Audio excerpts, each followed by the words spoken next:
I want to share with you my self-taught approach and thoughts around screenwriting.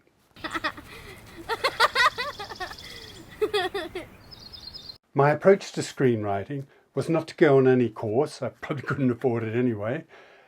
It was to use my experience as an actor, having read many screenplays, and combine that with my own research. Now, what I did was I bought a few books and I read them from a couple of different screenwriting authors, and I watched a lot of YouTube videos, and that's a great resource. And I would say that if screenwriting is something you wanted to do or learn more about, your first stop should probably be YouTube, because there are many different screenwriting approaches. The first 3 books I read were all by someone called Sid Field, and he's a well-known name in screenwriting. And his method is the traditional screenwriting method, a 3-act approach to screenwriting. And that is, in the first act, the world is kind of as it is, but something happens to turn your world upside down, either in a very dramatic way or a very subtle way. Act 2 is where all the adventures happen, if you like. So if you were if it was someone going on a quest to find a treasure, Act 2 would be where you go to the faraway country and scale the mountain and get locked in a foreign jail, and all those things would happen. And if it was a comedy, it might be something like you find your, you pursue your love, you lose your love, you get it back again, you fight for them, they fight for you, that kind of thing. The real meat of the story.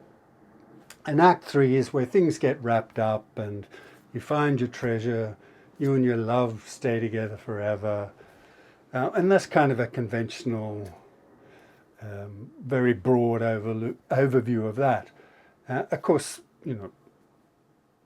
that is the kind of vanilla approach. You can, have endings that aren't happy and all that kind of thing.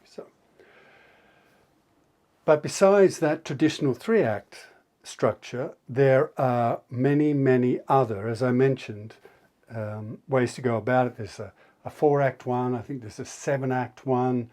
There's one which is based on a circle approach, but it just has a number of steps that you should take. So there's a myriad of ways. And that's why I say, go check out all the YouTube videos, because, like anything, I think the key is to find which one you feel connected to. So if you go watch all those videos about all these different structures, you might think, oh, I feel closer to this approach. This approach is maybe closer to my personality. And I think that's a good way to go. I read those Sid Field books, and I read Save the Cat, which is an approach to screenwriting which people tend to either love or hate. And there is one more book I've got on my wish list on Amazon, because it's supposed to be a kind of new approach to screenwriting, so that makes me curious. But other than that, I've just watched lots of YouTube videos. And it seems to me, and as I say, I have no formal training in screenwriting, and I'm not a screenwriting scholar or anything like that. It seems to me they're kind of all based around the same ideas. And those ideas are called beats. And a beat is a beat is like a significant event which changes things. So a beat might be that there's one. I'll tell you what. I'll get some examples from Save the Cat. Now, the Save the Cat book, the approach there is very almost dictatorial about how it sort of says on page 7 you need to do this, and on page 28 you need to do this, which is kind of crazy. But I think all of these books, this is just my opinion of course, all of these books are very, I think they're all aimed at giving you the best chance to sell your script. So even though they're trying to sell their books, obviously, they seem to be all focused, from what I can tell, on, trying to get your script sold, trying to get your film made. So that's all goodness as far as I'm concerned. They just go about it different ways, and I think largely probably based on their own personal experiences of, trying to sell their scripts. So this is a beat sheet, and in Save the Cat, it's kind of all based around building your story, if you like, around these beats. Well, not building your story around it, but having your story broken into these beats with the aim of helping it to tell the story in the best way possible. So there's something in here called the catalyst, and that's the thing which I'm trying to think of the other name. It's just gone from me now. It's probably a more common name, but the catalyst is the thing which kicks your story off. So it might be that I don't know, you're a secret agent and your partner gets killed by the baddies, and that sets you off on a quest of revenge. Or the woman you've loved all your life leaves you or dies, or it could be anything. Or you find a treasure map. It's the thing which sparks the story into life, and that's a beat. It's a major turning point. It can be a minor turning point as well, a beat. Other things are like the B story. You may go off on that adventure to find that treasure, and the B story is you fall in love along the way. So the beat for the B story might be when that love interest kicks off. And all through, I've actually quite touched on a few of these already. All of these beats are about points that you want to hit in your story, in your screenplay. And as I mentioned earlier, if it's a love affair, you might hear it's called, Dark Night of the Soul is the name of the beat, where all is lost. And another one might be Bad Guys Close In is another one on this Blake Snyder's Save the Cat beat sheet, where the tension is building because the stakes are getting higher and higher, and it's designed to map out your screenplay in a way which is makes the most sense and is readable and engaging and gets people involved. So how do I use it?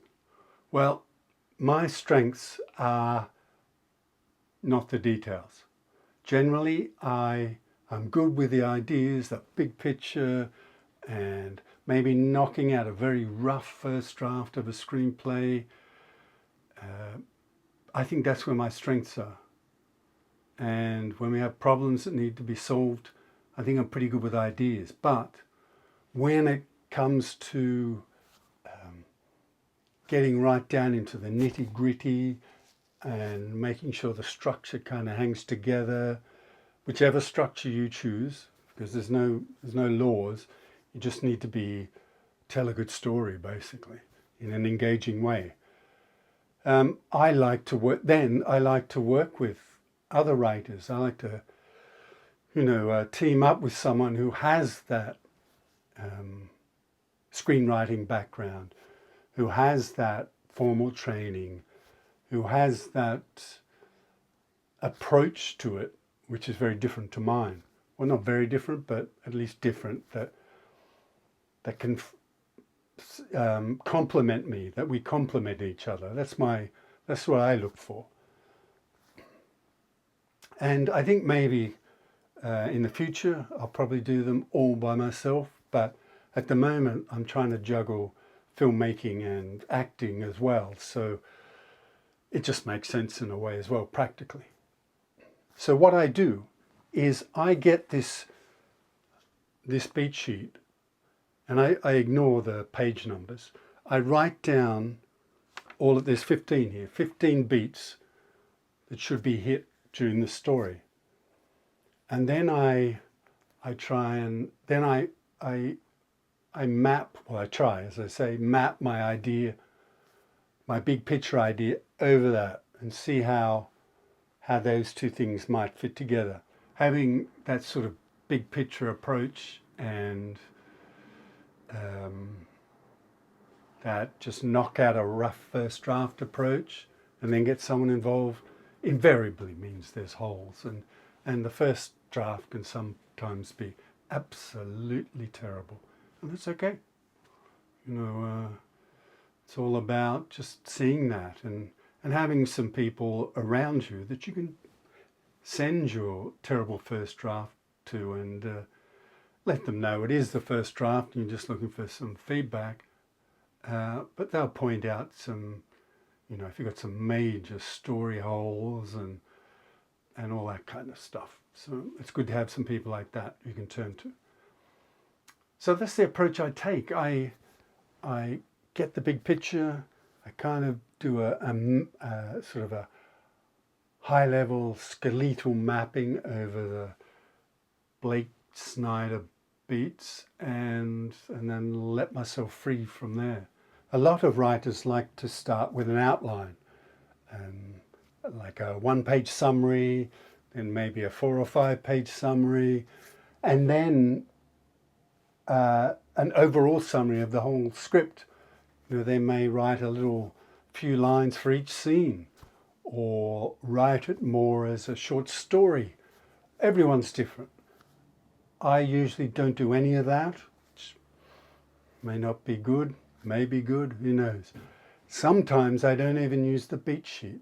I can get a little excitable, and sometimes I just charge in and start writing and sort of backfill the beat sheet beats as I'm going along. But once I get into it, I do kind of get carried away. Thanks for watching.